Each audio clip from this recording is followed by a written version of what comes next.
Salut les amis, j'avais dit précédemment sur le blog que je voulais faire une nouvelle vidéo avec un tour de magie à bricoler soi-même. Voici cette vidéo que je m'attarde à réaliser. C'est un tour de magie qui est très simple à exécuter, qui n'est pas si banal que ça, parce qu'en fait on le retrouve sous différentes formes et sous différentes variantes dans pas mal d'émissions telles que American Got Talent ou Britain Got Talent. Que les magiciens exécutent d'une façon ou d'une autre, et en fait c'est systématiquement le même truc qui est derrière. Et pourtant, ça me semble quand même être un tour très très simple à réaliser. Alors bon, tous les magiciens diront qu'un vrai magicien ne révèle pas ces trucs, ça tombe bien, je ne suis pas un vrai magicien. Ensuite, c'est un truc qui est quand même fort connu, et on trouve très facilement sur internet pas mal de vidéos, de tutoriels explicatifs qui disent comment faire ce tour de magie, donc je ne vais pas me gêner pour révéler le truc à tous ceux qui ne connaissent pas. C'est également l'avantage d'être un tour qui peut être très facilement réalisé avec et exécuté avec ou par un enfant, et qui très facilement peut bluffer une personne qui n'y connaît rien du tout. Donc pour ce tour de magie, on a besoin de quoi? On a besoin d'un petit carnet. Celui-ci a déjà pas mal vécu, mais je vais d'abord faire la démonstration du tour. Donc dans ce carnet, moi je le fais avec des chiffres, on peut le faire avec ce qu'on veut. On retrouve toute une série de chiffres mis complètement aléatoires. Et à côté de ce carnet, j'ai une enveloppe avec une prédiction. Et cette prédiction, c'est en fait le chiffre que la main innocente va pêcher dans le carnet. Alors, je vais faire moi-même la main innocente. Elle va ouvrir une et une seule page, celle-ci, voilà. Vous avez retenu le chiffre, j'espère que vous l'avez bien mémorisé, parce que maintenant je vais ouvrir cette enveloppe, et dans cette enveloppe, on retrouve ma prédiction qui était le chiffre 17. Normalement, c'était le chiffre que vous avez lu à la caméra. Si ce n'est pas le cas, le tour est foiré. Alors maintenant, comment opérer la magie? En fait, c'est très simple. Je vais reprendre un nouveau carnet. Moi j'ai été très très motivé, j'ai pris des carnets de 100 pages. Première recommandation, faites-le avec le carnet que vous voulez, la dimension que vous voulez, ça peut vraiment être réalisé avec n'importe quel type de carnet. Et 100 pages, vous allez très vite comprendre, mais il faut être motivé pour le faire avec un carnet de 100 pages. La petite astuce de ce carnet, c'est que je vais en fait forcer la main innocente à prendre le chiffre que je souhaite. Et comment est-ce que l'on fait ça? On va en fait travailler sur les dimensions des pages. Et donc, quand je prends le carnet de cette manière-ci, on voit toute une série de chiffres complètement aléatoires qui défilent. Mais en fait, c'est forcé. Parce que seulement, et ça devient important, j'espère que je vais parvenir à l'expliquer correctement, seulement la moitié du carnet possède des chiffres aléatoires. L'autre moitié possède systématiquement la même valeur qui est 17. Et en fait, une page sur deux possède le nombre 17.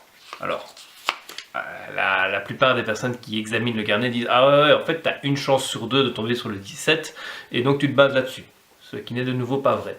Parce qu'en fait, quand on ouvre le carnet de cette façon, on tombe systématiquement sur une page qui a la valeur 17. Et pour forcer la main innocente à tomber sur une page avec la valeur 17, j'ai dû, dans le carnet, recouper une page sur deux. Alors, pour recouper la page, c'est pas très compliqué. On a besoin d'un carnet neuf et d'une paire de ciseaux. Je pense que tout le monde peut se procurer ça facilement. On va commencer à partir de la première page, et c'est là que ça devient très très amusant et que ça prend un temps dingue. On va en fait découper au bas de la première page une très fine lamelle. Alors quand je dis très fine lamelle, c'est de l'ordre de 1 mm, voire moins. Le plus fin que l'on puisse faire. Plus c'est fin, moins ce sera visible dans le carnet. Si c'est plus gros, il faut juste espérer que la personne ne va pas examiner le carnet, mais d'habitude on essaie de faire en sorte que le carnet reste secret. Alors voilà, ici comme on peut voir, je découpe un petit millimètre. Alors pourquoi est-ce que c'est fastidieux? Parce qu'il va falloir faire 50 fois ça. Donc la première page, je l'ai découpée. La deuxième page, je ne la découpe pas. La troisième page, je la découpe. Pourquoi est-il indispensable de recouper une page sur deux? Simplement parce que quand on balaye les cartes, les pages recoupées vont se faire aspirer par les pages qui n'ont pas été recoupées.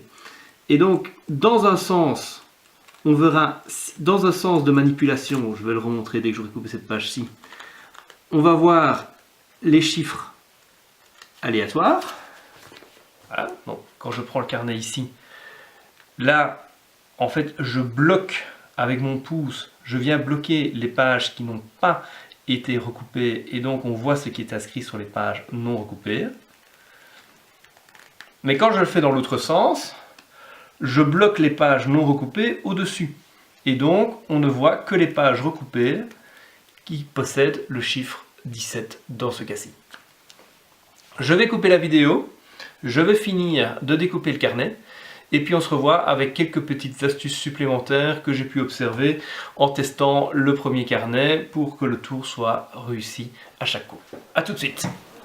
Et voilà, on se retrouve environ 5 heures plus tard, non je rigole, environ une demi-heure plus tard. Je vais découper avec vous la dernière page. Et voilà, et donc maintenant nous avons le carnet truqué.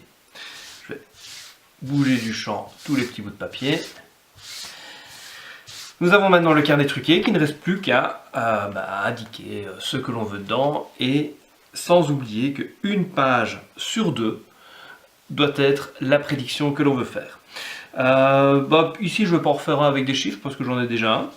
Bien que la bonne idée serait de faire plusieurs carnets, par exemple plusieurs carnets avec des chiffres, un avec par exemple la valeur 17 comme prédiction, un autre avec la valeur 36, un avec la valeur 5, ce qui permet en fait de pouvoir faire le tour plusieurs fois d'affilée, hein, discrètement on inverse les carnets, et regarde cette fois-ci t'as pas repris le 17, ça peut le faire également. Mais bon, dans mon cas, comme ce carnet-ci est fort usé, si je débarque avec un nouveau carnet qui a une apparence toute neuve, de toute manière, ça passera pas comme coup. Donc je vais faire un nouveau carnet, cette fois-ci je vais le faire avec des prénoms de filles. Pourquoi parce que voilà, il faut le faire avec quelque chose. La première page, elle a été découpée au bas, mais intentionnellement, on ne va rien écrire dessus. Ensuite, moi pour ce carnet, ma prédiction sera Cunégonde. Pourquoi Cunégonde? Parce que c'est un prénom. Ou plutôt, je ne suis pas tout à fait sûr que c'est un prénom, mais ça c'est une autre histoire. Donc la deuxième page, c'est une page qui elle, doit être unique. Donc par exemple ici, je vais écrire Marie. Alors, je vais également, petite recommandation, je conseille de ne pas écrire trop bas. Parce que si vous écrivez trop bas, quand la personne va faire défiler les pages, par exemple si elle ouvre simplement comme ceci, elle va avoir tendance en fait à vouloir, je vais essayer, en fait je suis pas du tout dans le champ, elle va vouloir ouvrir simplement comme ça, et puis en fait là beaucoup de personnes veulent faire défiler les pages. Quand on leur demande en fait de n'ouvrir qu'une page, la regarder. Donc comme elles vont la plupart du temps, elles vont prendre la page comme ceci, et puis qu'elles vont très certainement faire un petit peu défiler. Si vous écrivez trop bas, elle va directement voir la valeur, et quand elle défilera, elle verra que c'est tout le temps la même valeur. Or, si on écrit plus haut, elle doit non seulement, si elle fait défiler, elle ne verra rien, mais par contre, elle va devoir l'ouvrir pour voir la valeur qui est inscrite. Et c'est une action qui est un petit peu plus compliquée. Donc, sur la première page, qui n'est pas une page, qui est une page unique, j'ai écrit Marie. Et sur la deuxième page, qui est une page recoupée, je vais écrire Cunégonde.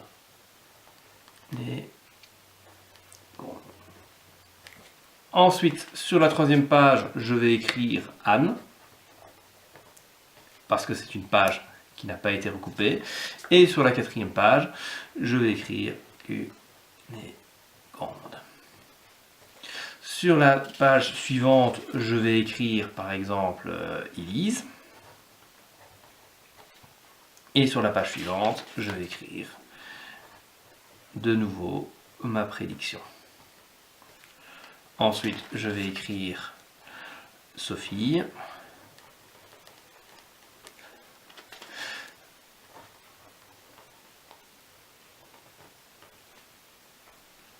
Et on se retrouve quand j'aurai fini d'écrire tous les prénoms. Voilà que je se retrouve maintenant que le carnet est complètement écrit, et j'en profite pour faire mon petit mea culpa concernant le prénom Cunégonde, qui est un vrai prénom d'origine germanique et qui signifie celle qui ne craint rien. Je croyais que c'était un prénom qui n'existait que dans les contes, mais voilà, on en apprend tous les jours. Donc ce carnet est maintenant truqué. Une page sur deux il est écrit Cunégonde, et cette page là, dès qu'on ouvre le carnet dans ce sens-ci, on tombe directement sur une page où il est écrit Cunégonde grâce à l'astuce de la page qui est recoupée. Tandis que si on balaye le carnet dans l'autre sens, eh bien on va voir tous des prénoms différents. Qu'est-ce qu'il reste à faire? On n'a plus qu'à prendre le carnet, le présenter à une personne innocente, lui demander, d'abord lui présenter le carnet, lui montrer que le carnet, soi-disant, n'est absolument pas truqué et qu'il possède plein de prénoms différents.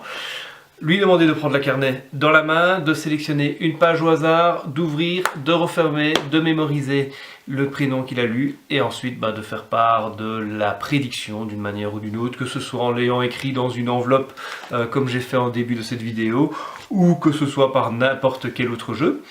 Voilà.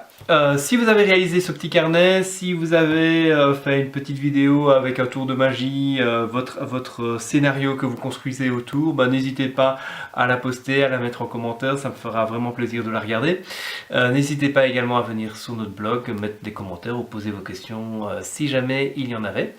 Et je vous souhaite une excellente fin de journée ou de soirée ou de journée tout court. Et puis à très bientôt pour une nouvelle vidéo. Salut!